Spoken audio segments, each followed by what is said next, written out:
Hi, my name is Destiny Gomez, and I'm doing my oral presentation on The Immortal Life of Henrietta Lacks by Rebecca Skloot. I read this book my junior year of high school, and now I'm reading it again in my junior year of college. I have gained just a more mature perspective, and I loved this book then, and I love it even more now. So I wrote my letter to my good friend Sydney. Me and her have been good friends for about 5 years, but unfortunately for me, she moved away about a year and a half ago, and she lives in Mississippi now. I actually chose to wear these pajamas for my video because these are the pajamas I was wearing when she told me that her fiance proposed to her. So I thought it'd be fun to wear that because it means something to me and me and her's friendship. So let me get started with my letter. Dear Sydney, it has been so long. I miss our book club. The girls and I have kept reading while you've been gone, and we just finished The Immortal Life of Henrietta Lacks. It was so captivating that I could not put it down.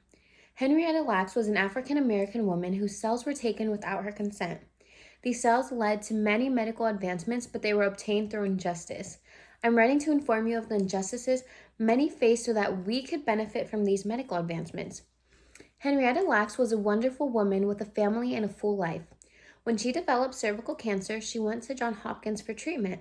Unfortunately, she was not cured and she eventually died. But before her death, the doctor she trusted exploited her by taking her cells. During one of her medical examinations, the doctors cut her tissue and took it for research. This happened in 1951, a time when consent was not as commonly discussed as it is today. The thought of going to a doctor for treatment and then being taken advantage of like that is unsettling. The book states that while Henrietta was unconscious, Wharton picked up a sharp knife and shaved 2 dime-sized pieces of tissue. Page 33. Hearing that in such vivid terms helps show the reader just how real and deeply painful these situations were. While Henrietta did sign a consent form, it was only for them to perform any procedures they deemed necessary. They took advantage of her, and we continue to benefit from it. Her cancerous cells replicated over and over again, allowing researchers to experiment on those living cells.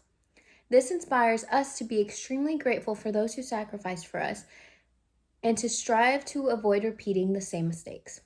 Something else that stood out to me was how unethical medical procedures were in the past, especially towards African American patients.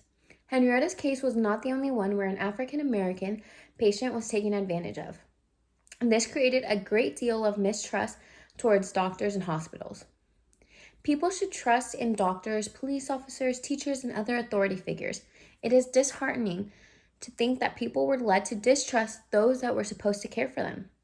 As the book states, everybody knew Black people were disappearing because Hopkins was experimenting on them. Page 169. It really opens your eyes to how unfair medical practices were, and in some places still are. Many people of color were denied medical treatment, and the past mistreatment of these communities continues to shape the healthcare system today. Informed consent is something every patient deserves, regardless of something as irrelevant as skin color. We must fight for equity in all aspects of life, but especially in healthcare, as it is a basic human right. I hope you love this book, Sydney, and I look forward to discussing everything we've learned after reading. I hope it will help you reflect on the historical mistreatment that we now benefit from.